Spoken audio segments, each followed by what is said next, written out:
Hey guys, this is HeartCore. Welcome. I'm Celestina, that's Miko. Hi, everyone. And today, as we teased oh so gently / oh so aggressively last week, we are talking about the Salem Witch Trials. I'm excited about this. So the inspiration for this episode actually came from an episode of Morbid that I listened to back in October of last year. So shout out to Elena and Ash from Morbid. You guys crushed that episode.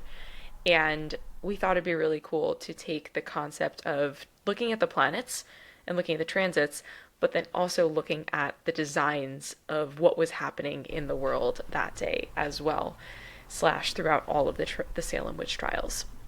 So we are going to give you a bit of background, like the actual historical aspect of the Salem Witch Trials, because there are things about the trials that I didn't know either, and that surprised me. So I think that that's going to be a really good place to start, so we have the foundation and kind of a more succinct timeline. And then we're also going to look at the most significant dates throughout the process. And like the whole thing is referred to as trials, but truthfully only like a handful of trials actually occurred, right? But the whole process of all of this was referred to as the Salem Witch Trials. You guys ready for this? Let's take a deep dive back into the late 1600s. 7 years ago. No, I'm not actually. I mean, maybe I could, but I probably won't. I'm gonna maybe just do the first sentence in that. So bear with me, guys. The year is 1692 in Salem, Massachusetts, a small Puritan town, deeply religious, deeply fearful of the devil, and, as we'll soon see, deeply divided. I don't know where that came from. In the 1600s, I guess.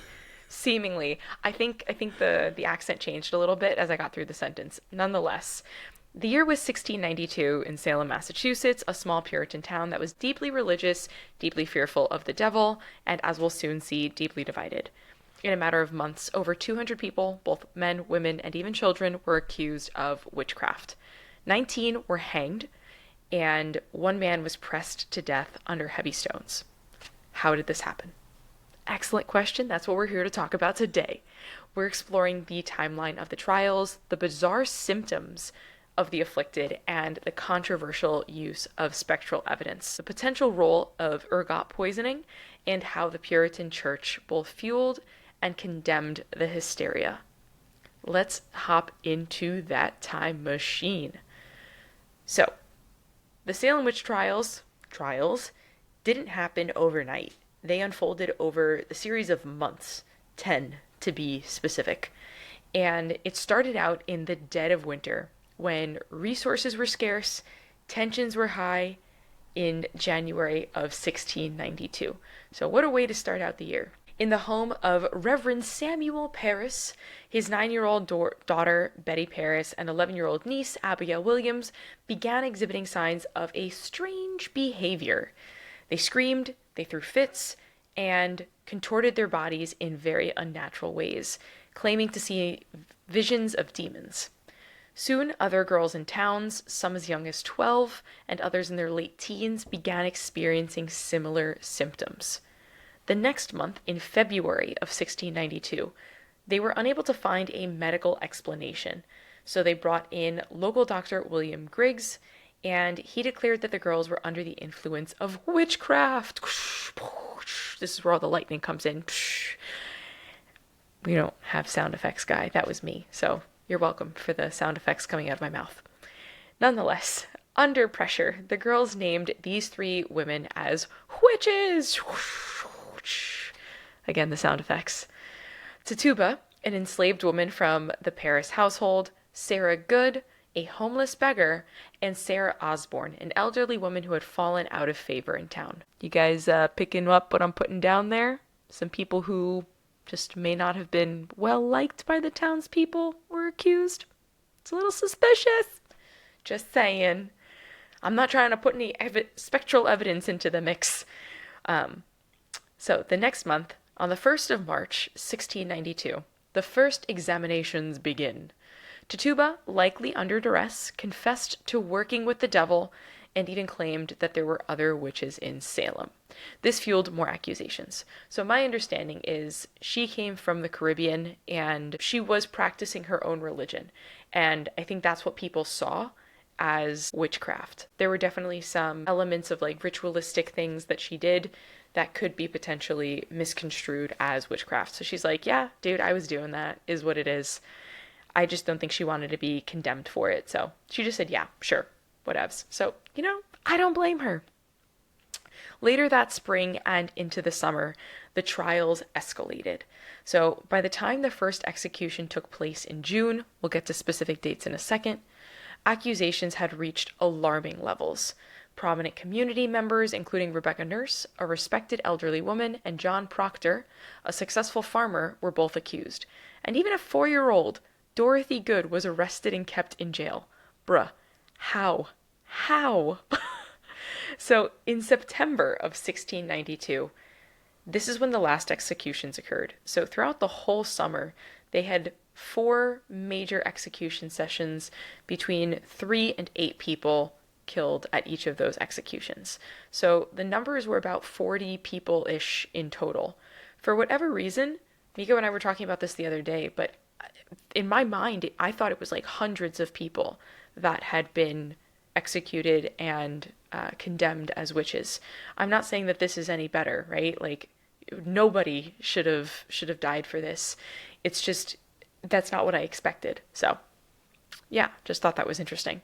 So, in September of 1692, this is when the last executions occurred. So the tide begins to turn, and more doubts, more reasoning crept in, especially regarding the spectral evidence, which is when someone's saying, oh, a spirit came and tipped my cow in the middle of the night, or that someone had accused them and a witch had tormented the victim, basically by not physically being there. In October of 1692, Governor William Phipps, pressured by his own wife being accused, dissolved the court and prohibited any further spectral evidence.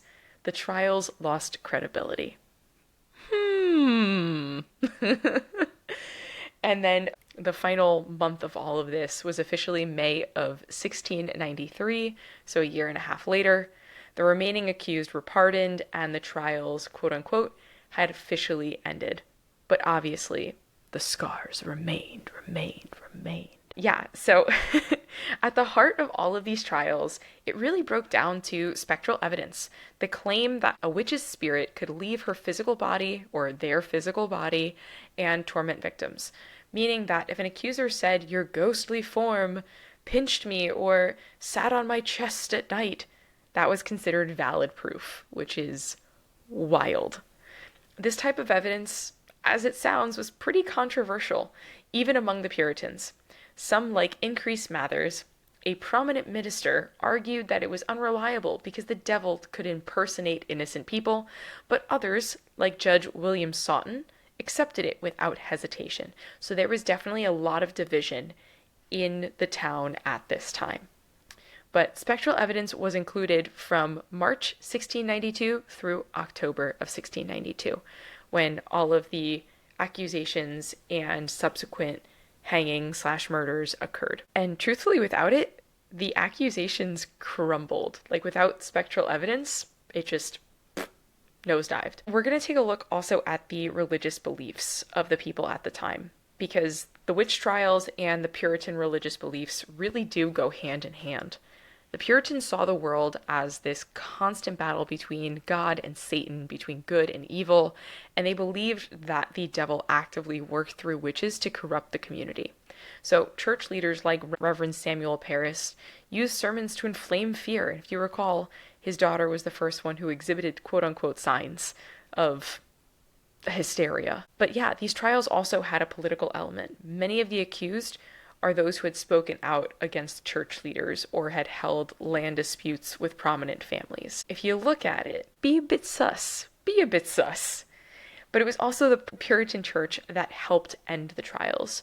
So Increase Mather's famous sermon, The Case of Conscience Concerning Evil Spirits, argued that it was better for 10 suspected witches to go free than for one innocent person to be condemned.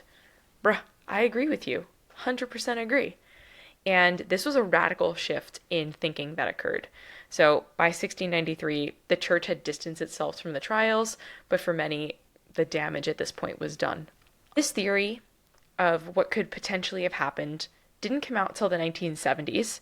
However, a toxic fungus called ergot could potentially have caused the Salem witch trial hysteria.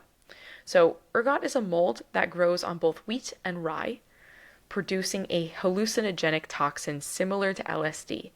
And symptoms of ergot poisoning include convulsions, hallucinations, strange skin sensations like insects crawling on you.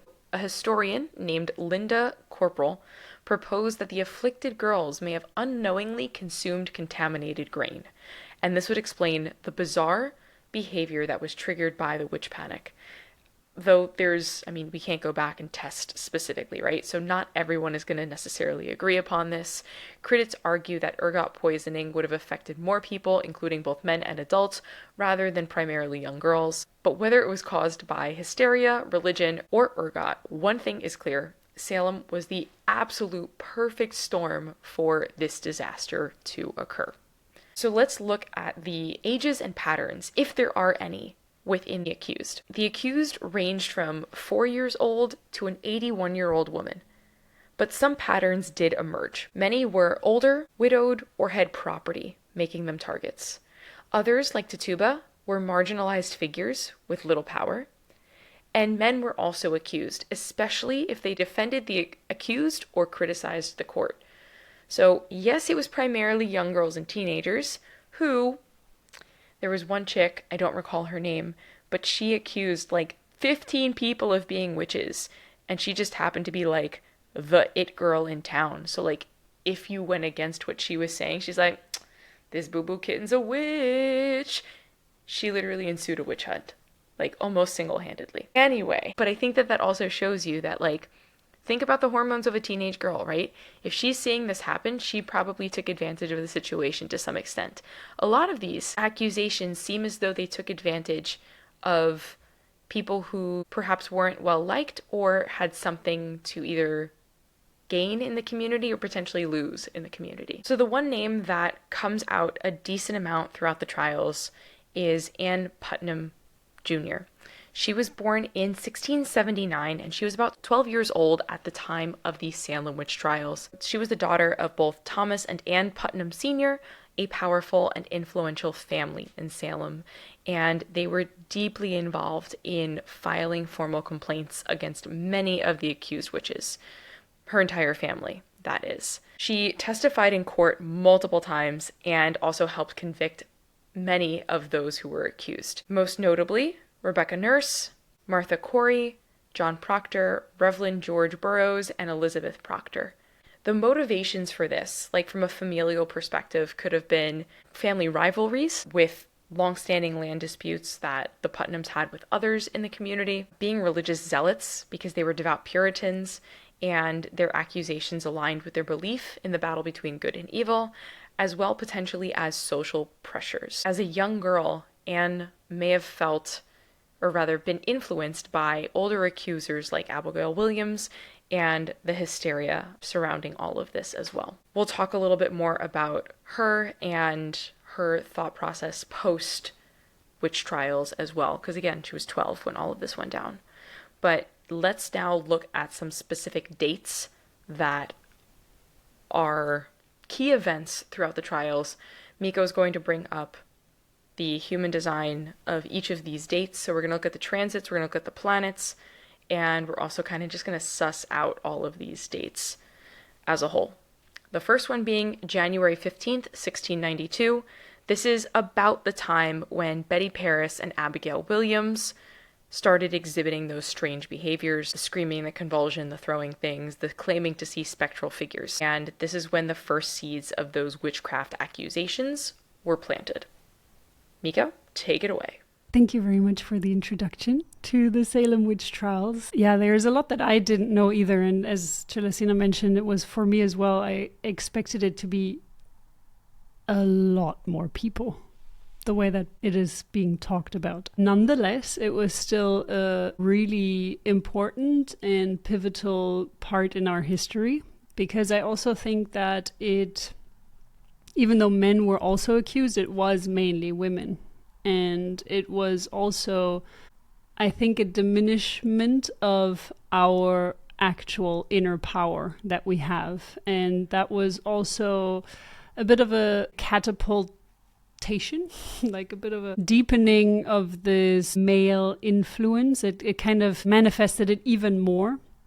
Not that it wasn't there before, but it was just putting the men even further into power and to diminish the women's power even further.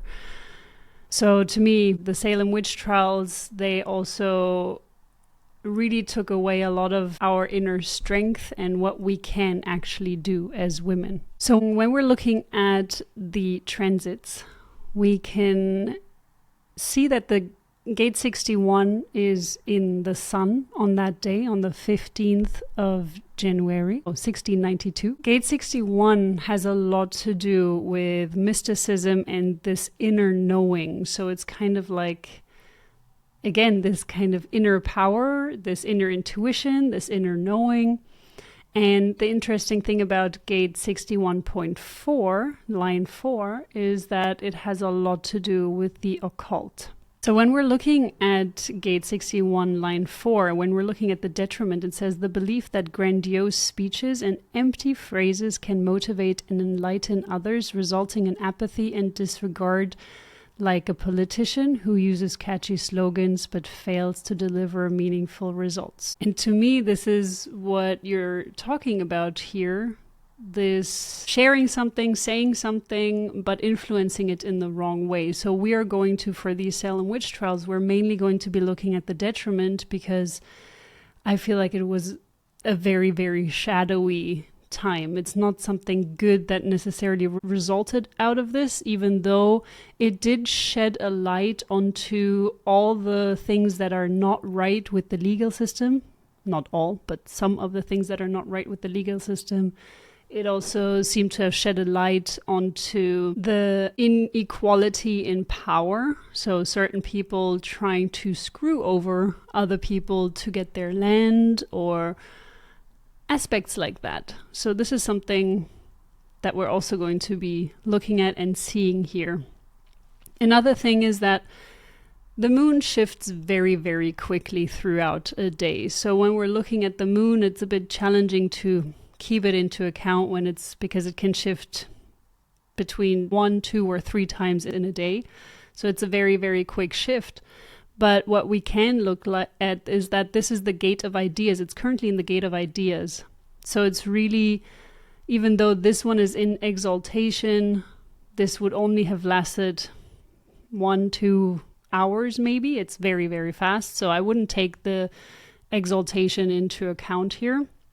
But it is the gate of ideas and bringing together ideas to form a story, essentially. So we can see here, okay, we have as well the gate 49 in the north node. So it's creating our environment. It's showing us what the environment is like. And gate 49 is known as, when you're looking at the channel of 1949, you have 19, the individual who would take care of the animals, and you would have 49, the slaughterer.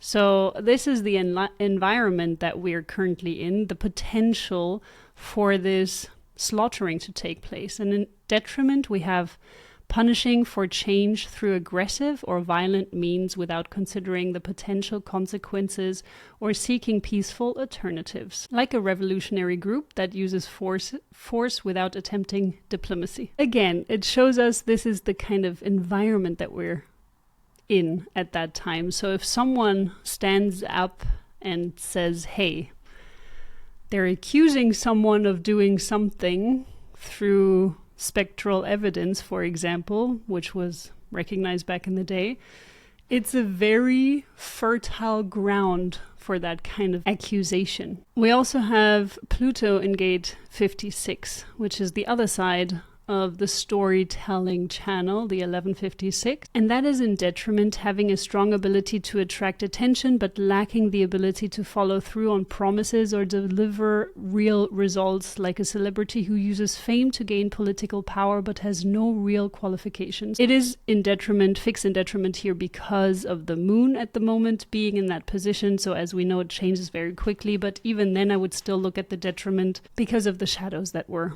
running through that time. But again, you can see here, someone is trying to attract attention. And what we want to focus on here as well, before we continue this, is that when you're looking at transits, you're looking at an energy that can influence you. Every kind of transit has the power to influence you. But as long as you really truly understand who you are, and this is where human design becomes helpful, because you can look at your chart, you can look at your type, your strategy, your inner authority, where you're defined, where you're undefined, and you can really start to understand who you are, where you have consistent energy and where you have less consistent energy. So when a transit is defining something within you, it is still not you. You don't turn into a whole nother being. You still stay you as yourself. And that is very, very important. But the more that you're living in your shadow and the less you have done your self-reflective work, the less you've understood yourself, the more you will be pulled from left to right from these transits or through these transits. And this is the challenge. We are always at any point in time being pulled into different directions. And that's why some days you will feel more emotional, other days you will feel less emotional. Some days you will feel more pressure, or you feel more energized, or there are just different kinds of energies floating around. And if you don't really truly know who you are, you may start to identify with that. So the transits at that time, when we're looking at them, they can show us the general energy. And when you're looking at the Sun and Earth placements, these are two placements that are taking up 70% of the energy every day. So they are really influencing you heavily at 70%. So when you're looking at the gates and the lines of that day, you will already get to understand a lot about what most people in the population will feel, and you also may feel, but it doesn't mean that you will act on it. So that being a very important first point. What we would mainly focus on when looking back at historical events would actually be the outer planets, the generational planets. So we would look at Mars, Jupiter, Neptune, Saturn, and Pluto, whereas Mars sometimes is even considered a personal planet, and that means that it is more of a personal influence, but sometimes it's even pulled into the outer planets or the interpersonal planets, and we would look at it in certain instances as well. The personal planets are the Sun. In astrology, the Earth doesn't actually really count much. They don't really use it much, but in human design we do. We also look at the Moon, the Mercury, and Mars sometimes, but Venus. And I forgot to mention Uranus as an interpersonal planet as well.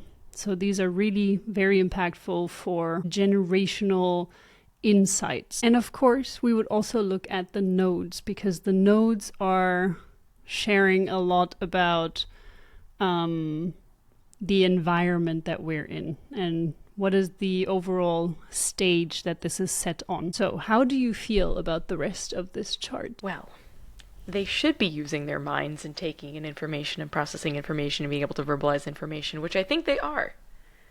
However, is it quote unquote the right information? Debatable. There is definitely a lot of emotion and a lot of taking in and being able to process / vocalize, but I think that's also may be what started this endeavor, right? We've spoken to a lot of the different aspects of how the planets were affecting people at this point in time. But yeah, it's the amount of openness I think is not what I expected. I'm interested to see how it changes as the year progresses. Yeah, and also what I liked about the morbid episode, for example, so I'm not that deeply into astrology, but it aligns so well with human design. And human design, to me, just gives a bit of a more of a nuance, because you also have the consideration of the gate. So it kind of breaks down an astrological sign into 5.5 approximately gates. So if you would talk about Mars in Gemini in this case, you would get one aspect, but in this case we can break it down to Mars in the 35th gate. And that is really this push as well towards experiencing new things. So we can look at it when we're clicking on it at the detriment, feeling worthless and defeated when rejected and reacting in a self-destructive manner. It gives a lot of insight, a lot of indications as well. That gives another nuance. However, you also have trine and sextile and conjunct, etc. in astrology, which of course also gives yet another element to it. And they also talk about this in Morbid, that certain aspects just become very, very strong, which we will see because there's so many planets that are gathering in one star sign. And we will get to that. So I think this is also an important part to keep in mind, that even though some of the planets may be in a gate that seem relatively positive, if there is such an accumulation of planets in conjunction to one another, it overrides it in a lot of ways, depending, for example, if the sun is in conjunction with many different planets, it will shed a lot of light onto those planets and far less light onto a planet that may be somewhere else in the human design or astrological mandala. So let's take a look at the first trial. So this was on the 1st of March. So we looked at the 15th of January just now, which was the first day of these where the women or the girls were claiming spectral things happened to them. And now we're looking at the actual first trial. So here we see a mental projector. 63.4 is defined, but it's defined in a different way. So just taking a very short sneak peek back, we can see that the north node moved. The south node is still in gate 4. But now we have the sun in gate 63 on that day. So it is connecting with the south node. And we have the earth in gate 64. And we have a line 1 day. So a line 1 day is a day where people should take more time to build their foundation. So it's not really an action-oriented day. That's more of a higher upper trigram kind of situation where you start to take action. That's line 4, 5, and 6, but it's not really line 1, 2, or 3. Line 2 days can be an action-oriented day if you're called out to step into action. But unless you're not called out to step into action, you should still remain in hermiting mode. What you also see here, when we're looking at the overview, if you're watching, you will notice that maybe the type says manifesting generator, manifester, things like that. But this is when you're considering as well the design aspect of it. So you would have a manifesting generator in this case, but because we don't really look at the 3 months before an event, we're just looking at the personality, the here and now situation, we're going to just look at the placement of the planets for that day. I just wanted to explain that in case you were wondering why I suddenly mention this person or this event is a mental projection. So what do you see here? Would you like to share? The groundedness of the root is out of the equation, and there's far less emotion in what they're experiencing. It's just based in the head. And they, at this point, right, they must think that they're doing the right thing. They're taking in all of this outside evidence and processing it. So they must have felt that this was the right thing at that time, which is just so interesting Because looking back, right, like you're just like, bro, what were you thinking? But being defined in this way, in addition to what they were feeling internally with their own designs and how this just amplified that maybe, is just very interesting to me. Without having that connection to their throat, though, they weren't really able to express at this point. It was just think, process, without necessarily being able to express. So the transition in that 2 months period of them being like, okay, we've expressed all of it, now we must listen to others. And really, actually, this is the start of it, right? Because then they were able to amplify other people's voices even more. So having an undefined throat, taking this to trial actually makes more sense, and giving people their own space to either defend themselves or say that they're guilty in this instance is very interesting. Yeah, and we have gate 63 in line 1, which gate 63 is about doubts. So there's a lot of doubt floating around. And without building a solid foundation, this doubt is just going to increase. So it's just wreaking havoc. And when we're looking at Mars in energy is about immaturity and also energy dynamics, and we see pushing for leadership or respect even if one does not have the necessary skills or experience. This is, to me, again showing, yes, the foundation hasn't been created. So there's still a lot of doubt floating around, a lot of immaturity in the aspect of the leadership, which is a very important part here. Leadership probably being the court in this instant. Then we have gate 20.2 in the now. This is in Uranus, and Uranus is about chaos and order. It's also about unusualness when you're looking at a personal chart, but in this case it's more about what is creating chaos and order, and the detriment, a narrow and rigid mindset that ignores or dismisses information or perspectives that do not fit with one's own beliefs or views. So this is a very I need to take action right now kind of situation, and in that direction, not a good idea. So then we also have Neptune, which is the veil that is covering things. And in this case, Neptune is in 22.1.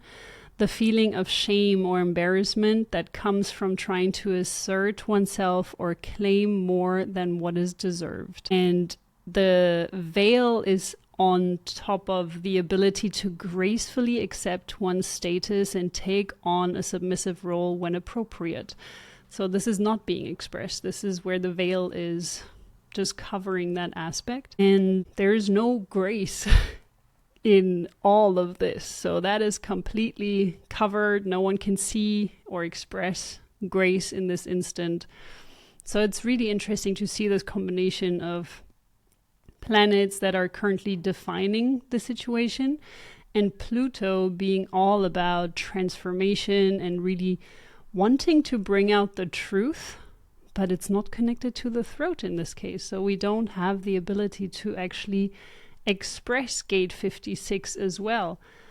So the detriment of this is the compulsion to make a mark regardless of the depth or significance of one's ideas, like a social media influencer who promotes superficial trends for the sake of gaining followers.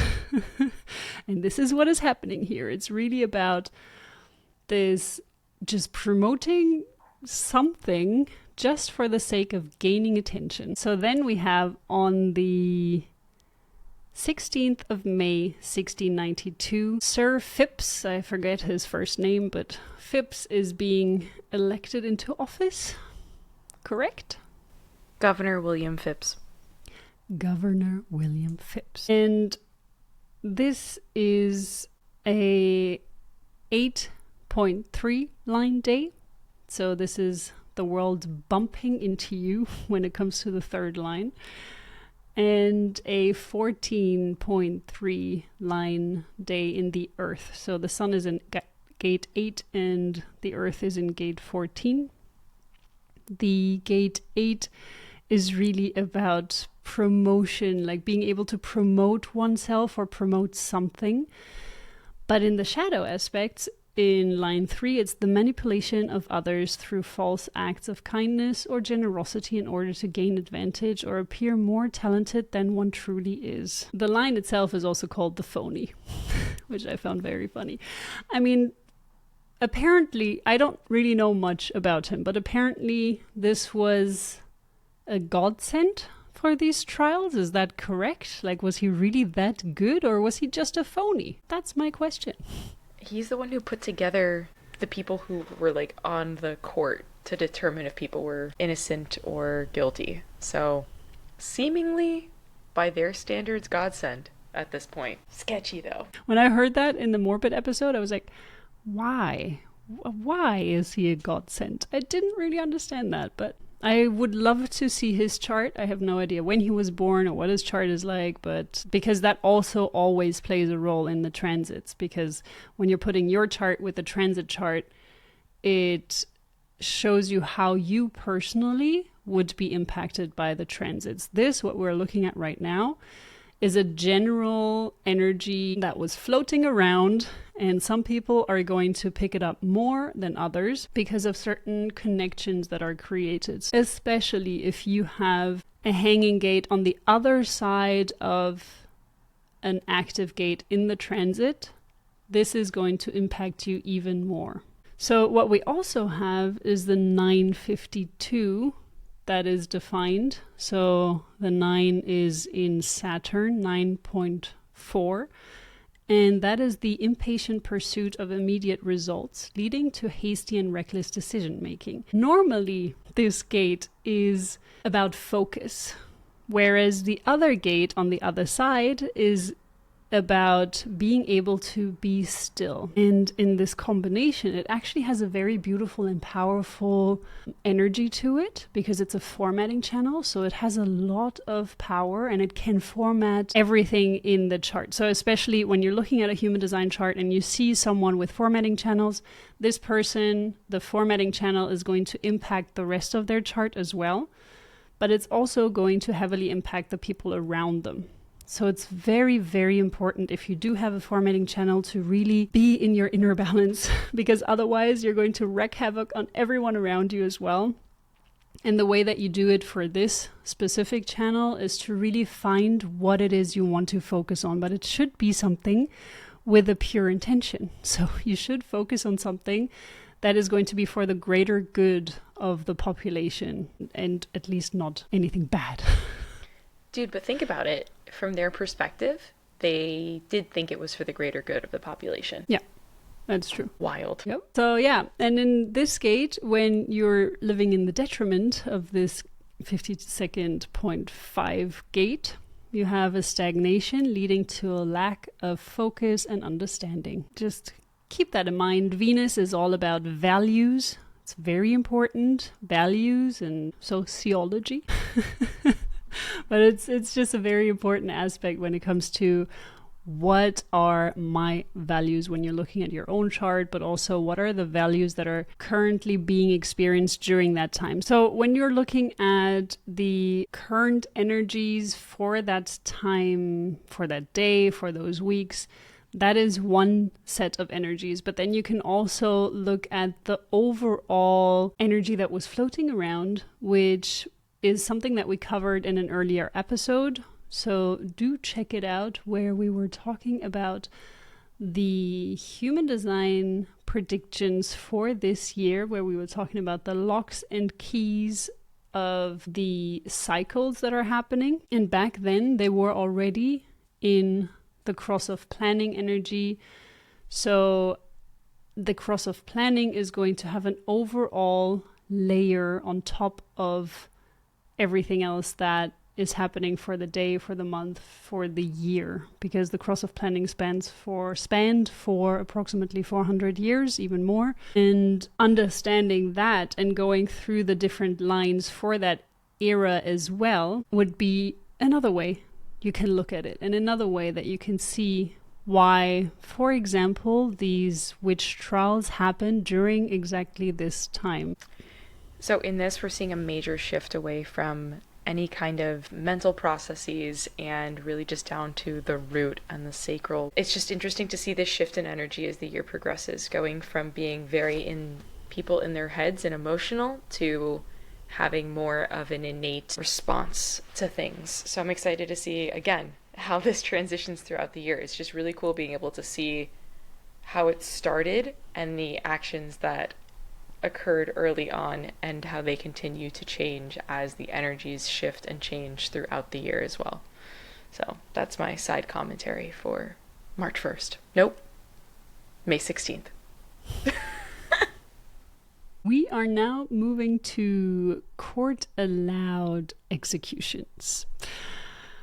I find that really insane how things and humans can retrograde in such ways where you disallow one thing that is much better when it's not there for people. I mean, okay, some people will disagree with me that executions should be legal. Other people don't agree with it. Either way, I just find it interesting how humans sometimes decide to change the law back to something that is more caveman in nature. But instead of jumping on current events, I'm also just going to jump back into the Salem Witch Trials as we can see here. So we have gate 45.2 in the sun, and we have gate 26.2 in our Earth. So let's take a quick sneak peek as to what the 70% of the energy looks like on that day. We have in the detriment being resistant to change or unwilling to accept the methods of others. Like an employee who refuses to use a new software because they preferred the old way of doing things. I like that. It sounds like, yeah, cavemen, there it is. Let's go back. Let's go back to how they did it. So that's the 70% energy. They just decided, let's go back to executing people. Then we have 26.2 in the Earth, which is the grounding force in theory, and that in detriment is acting impulsively without learning from past experiences, which could lead to neglecting caution and making mistakes. Yeah, I would say so. I would say that that's what happened. The rest of the chart is a reflector. So everything that is being taken in is being amplified. However, a reflector's aura is usually a bit more dense, but it still will mirror back everything that works or that doesn't work currently in the society. So I would say this chart has done a very good job in mirroring back everything that doesn't work in that society at that time. We have a heavy definition of the throat gates, gate 16 in Uranus. In the detriment is the tendency to believe in or act on fantasy or unrealistic ideas, often without realizing they're not based in reality. Sadly, they did choose to pull it into the reality. Then we have gate 20 in line 4 in Jupiter. So this is about the law and protection. And here we have this gate in the exaltation. But we're going to get to this in a second. So we have a good teacher who helps their students turn their ideas and insights into real-world actions and results. Yeah, they also pulled that into the reality. So they didn't just consider this an idea. They actually pulled this into their reality. Executions. 2 days later, we will see the results of that. And then we also have gate 31 in Venus, in line 2 in detriment, being a leader who acts impulsively and without proper consideration, leading to poor decisions and a loss of credibility. We also have in the throat gate 33 in line 5 in Mars. That's about this immaturity that needs time to develop. That's making impulsive announcements without considering the timing, like telling your coworkers you're quitting without first discussing it with your family. Also a bad decision. And then in another throat gate, we have gate 45, and that is in our Mercury, or in their Mercury at their time, in line 6 in detriment, allowing others to participate in a project or process, but only if they conform to established norms or standards, which can limit their unique contributions. What we have here can be positive, but it can also be very negative. So everything in human design, it always has two sides. You can choose to go down the light path, or the path full of lanterns, and then you can choose to go into the darkness. And that's what they did here. They chose to go into the dark cave somewhere on their path. Celestina, what else do you see here? Bro, one, it is wild that the energy is a reflector and it is just mirroring back at them everything that they've been doing for 6 months, 5 months at this point. And in every instance where they could have chosen good, they chose the not good choice. I don't want to say bad, right? Because, I mean, dude, there's positives and negatives, but it's how you choose to adapt and grow from that situation. But wow, every decision was maybe not the best decision. And it's wild to see how that reflector energy can affect the population in this instance. And it really, really did in this hyper-specific example. The shift in the next 2 days I know is going to be drastic. So it's really interesting to see that this is the energy in which they chose to make this decision versus the energy in which they chose to enact and like actually take action in the first executions. So I'm just excited for this whole journey. Thank you for taking us along for the ride. We're halfway through. Another point is that the planets are conjunct. So according to astrology, is when they're meeting up in one star sign, that is a conjunction. In human design, I would consider it more of a conjunction if it's actually in a gate. But in this case, we can see that the Sun, Mercury, Uranus, and Jupiter are all in conjunction with one another in Gemini. And apparently when Jupiter is moving into a new star sign, or when any planet is moving into a new star sign, it has a very, very strong energy. And in this case, it is also amplified by the Sun. So 70% of everything that we're taking in is from the Sun and Earth.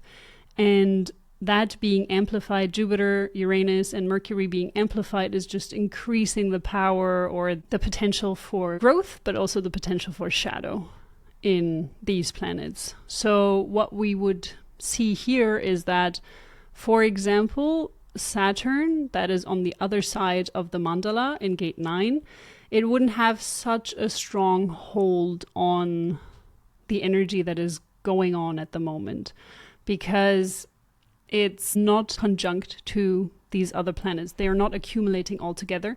However, it is on the other side, on the exact other side of Uranus, for example. So it does have a connection to these planets as well, but it's not as strong. So if we're looking at a Neptune, for example, which is anyways a veiled planet, it is hiding certain aspects. We're looking at it in Pisces, which is also a very fluid sign, a very, not veiled, but kind of hidden, or a fish that slips out of your hands.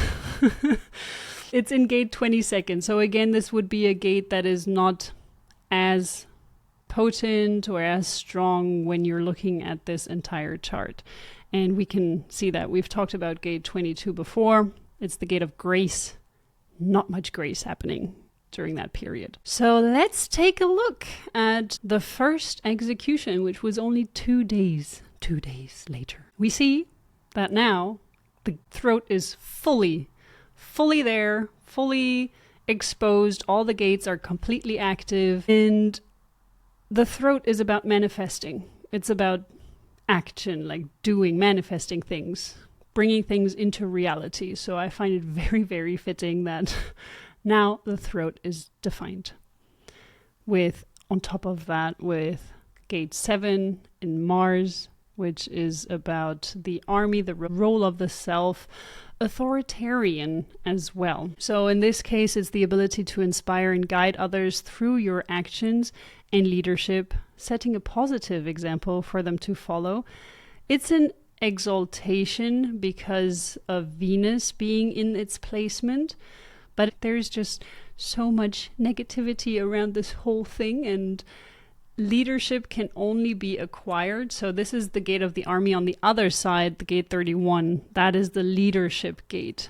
So it can only be acquired when it's appointed to you. It's not something that you take hold and claim for yourself. You can't, well, some people have, like Napoleon, for example. He claimed he was just the king, but it doesn't work like that, okay? It's just a very limited amount of time, as you can see. Would you like to add something? Not very much change, but significant change, I think, happened in that 2-day span. To go from reflecting back at what society was thinking to actually manifesting it and taking action. It's wild what can happen in that 2-day span when you have so many people riled up about the same thing. With the rest of the executions, we're not going to look at those dates specifically because that just sucks. What we are going to talk about next is the turning point in all of this, which happens in late October of 1692.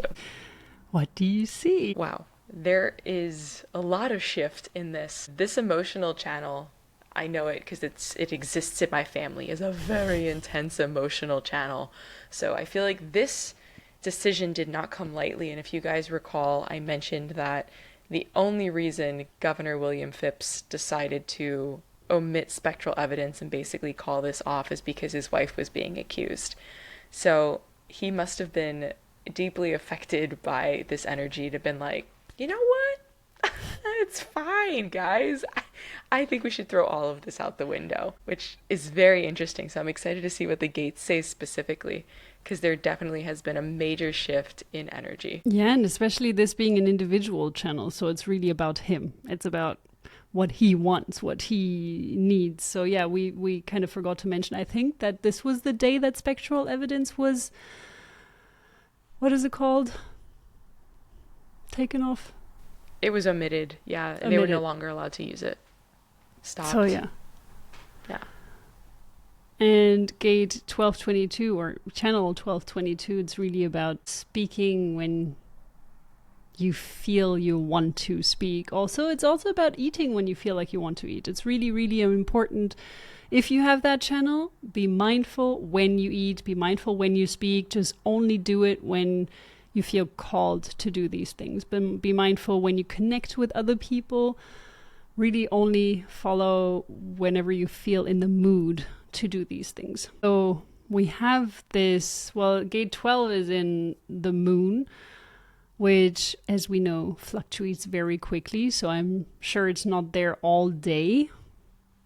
But we have it in detriment, the tendency to accept and conform to social norms and expectations, even if it means sacrificing one's own creativity and individuality. And then we also have gate 22, which is veiled by Neptune still, which is just because of the moon, it's in exaltation, but we looked at the detriment already for this aspect for Neptune. So great of grace, the grace is just suffocated in this case. This is also the first time that there has been any action happening in the spleen the entire year. Prior to this, there have been no gates active in the spleen. So I find that that's interesting as well, that there's a bit more activity for just kind of sussing out what's happening around them and having a bit more intuition for that. Yeah, absolutely. Gate 57.6.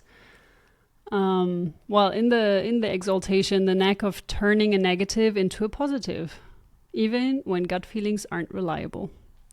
So yeah, maybe he was like, okay, hey, this is my sign. I need to have something shift or change. Otherwise, my wife is going to end up facing the same consequences as the other witches and warlocks. I believe that's what they're called when you're talking about a man.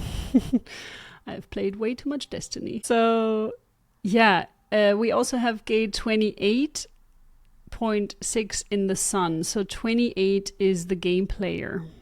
The preponderance of the great, the blaze of glory in line 6. And that is really about the ability to take risks in order to find meaning in life, which I also find very interesting, especially in connection with his desire to help his wife in this case. Gate 27, which is in the defense circuitry, which is also a huge part of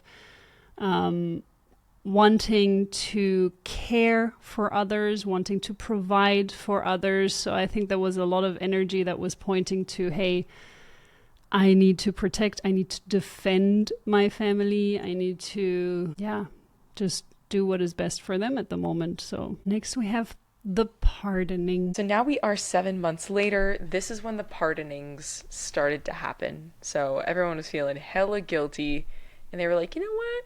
Maybe we were wrong. So in mid-May of 1693, these were the energetics that were happening. And wow, the throat is still extremely illuminated. Yeah, there's definitely a lot more gut feeling intuition than there has been this entire year prior. And again, the channel of openness is there, bringing all of that really intense emotional energy into the throat. So interesting. This is a split definition though. I wonder if this was more of a gut feeling or an emotional decision that led to this specifically a year and a half in.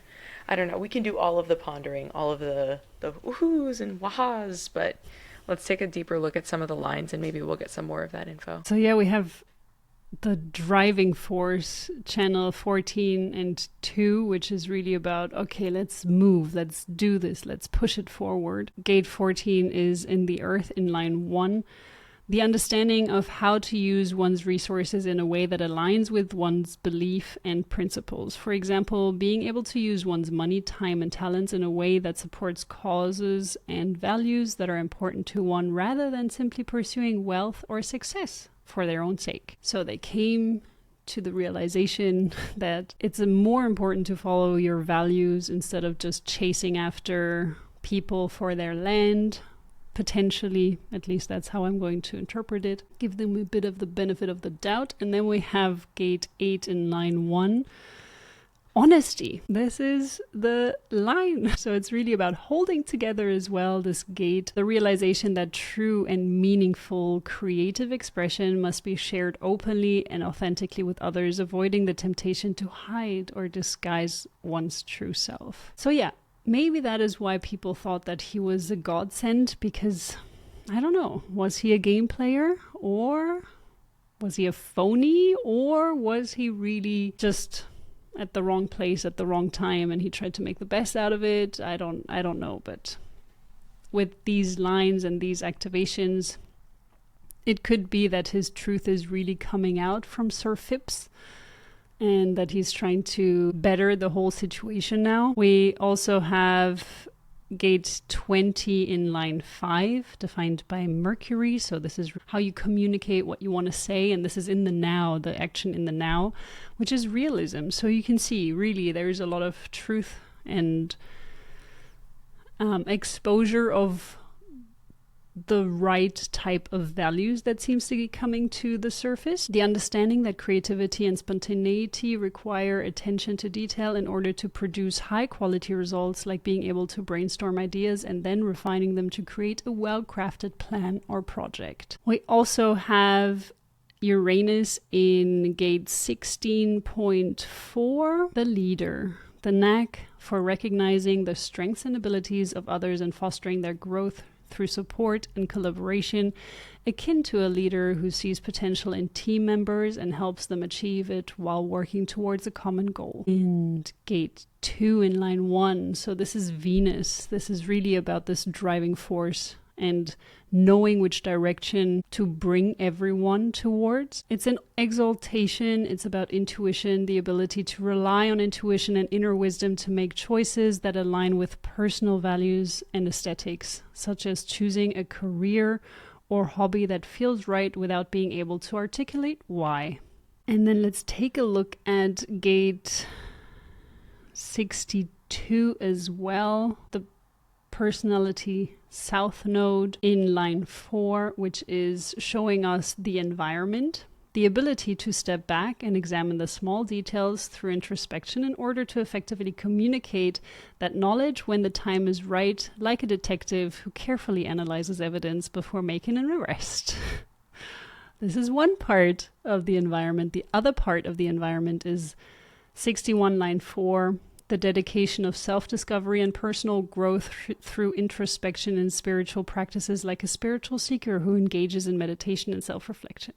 I wonder, I wonder if they did that, if they just sat there, meditated for a bit, and figured out that pardoning everyone was the best thing to do.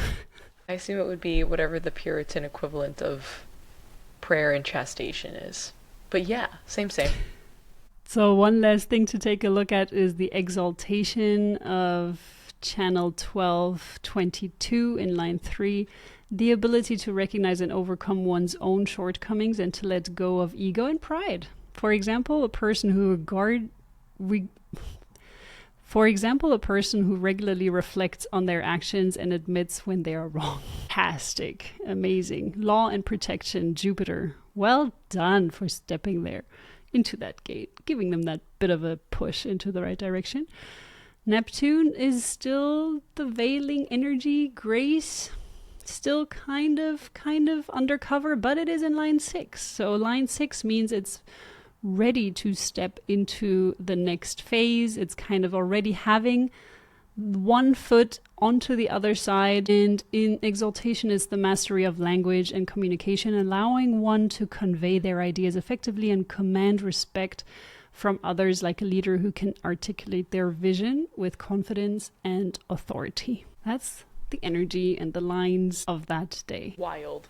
You can't make this up though, right? Like, nope. Guys, we did the historical research. You can't make this stuff up. This is legit. This is insane though. Wow. There's one more day to look at. If you guys recall from the beginning when I was talking about Homegirl Boo Boo Kitten and Putnam Jr., the 12-year-old who was all like, she's guilty, she's guilty, she's guilty, he's guilty, she's guilty. Anyway, 14 years after her initial accusation, she publicly apologized for her role in the Salem Witch Trials. In a formal church statement, she admitted that she had been deceived by the devil and wrongly accused innocent people. Can we just take that in for a moment, please? Boo Boo Kitten. Anyway, she specifically apologized for her accusations against Rebecca Nurse and her family. So, basically, she's probably one of the most controversial figures of the Salem Witch Trials, and her testimonies helped send innocent people to their deaths. But her rare public apology did occur on 25th of August, 1706. Thank you. So for that day, let's take a look at the sun energy, 59.2.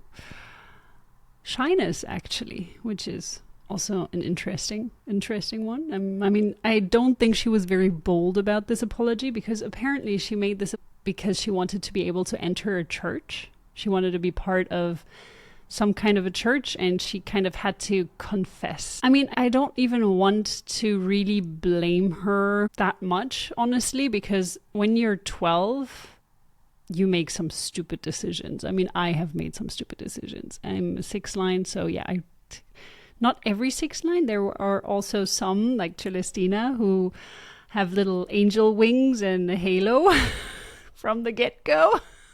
Bro, I'm not saying that, but also just different, you know?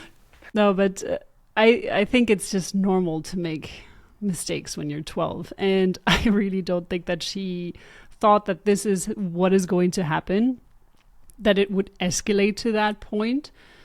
Probably just making some silly little announcement, and then suddenly all hell broke loose. So yeah, I can imagine this having also been really hard for her. So I'm glad that at some point she confessed to it. She, in this line, has the tendency to avoid close relationships and keep to oneself to avoid the potential discomfort and vulnerability that comes with intimacy, like an introverted person who prefers to keep to themselves. This is the energy of the day, the 70% that she would have picked up. And because this is something that I think she was more pushed to, she was called out to do this. This is a second line day. And a second line day, you have to be called out. Otherwise, you want to hermit, you want to stay for yourself. But because the church was like, okay, you have to confess, otherwise we're not going to take you as being part of our church. That's why she did it. Then we have gate 55 in the second line, is about the spirit. And on the other side of that channel, you have the 39th gate. 39 is about provoking people. It's about knowing who, or just generally provoking them. Sometimes you don't even have to open your mouth. You just are close to these people and you will provoke a reaction out of them. And everyone that is going to be provoked by you, whether you speak to them or you just stand in their vicinity, they're not for you. That's just how simple it is. And the reason why you provoke people is actually to help them step to the next level. Gate 55 is about being able to connect with spirit. It's about having this expansion and this higher connection. So that is why the provocation comes in. So this was the theme of the day, wanting to connect more with spirit and kind of being pushed into this admission. Gate 46 is also one that is interesting to look at because this is how we communicate, how we think, what we say.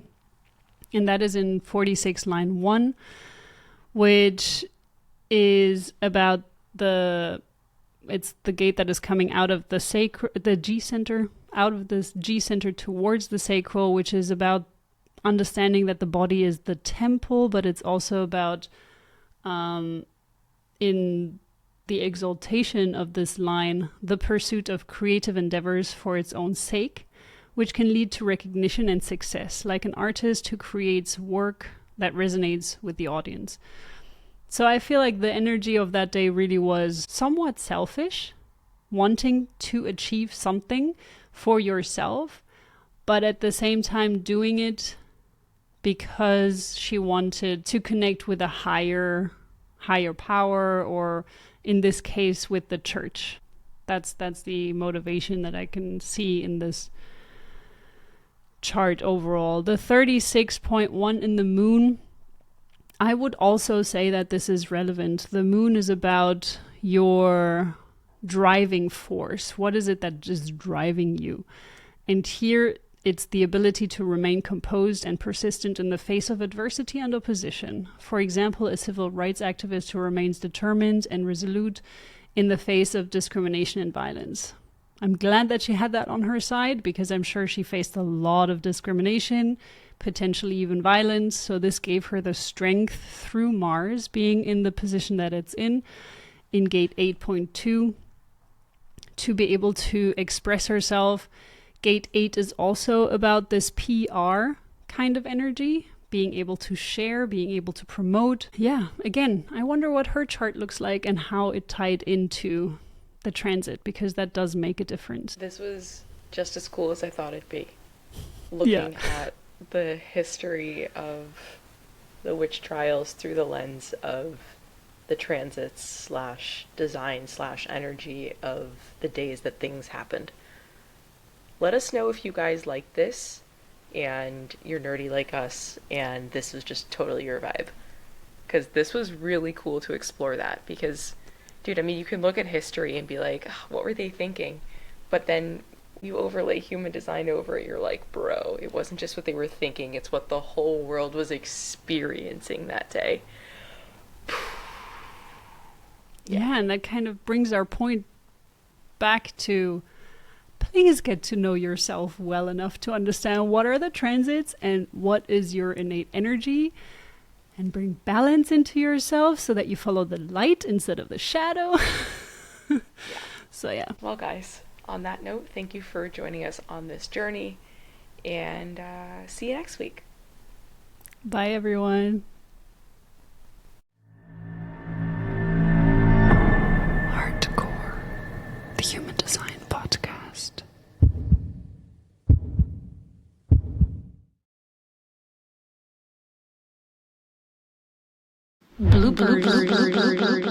Hey guys, welcome back to HeartCore. I'm Chell, that's Miko. Hi, everyone. And like I said already, this is HeartCore. We are so far almost a third, a fifth of the way, a fifth, a sixth of the. Oh, Jesus Christ! Let's try all of that again, Celestina. Maths. Maths. Let's not do that. Again, a major shift in energies. Wow, to an emotional projector with a lot of connection. What are the statements there? I think, I know, I contribute. This is all coming out of the throat. What? I think, and I know I was wrong. How can I contribute to making history better? Wow.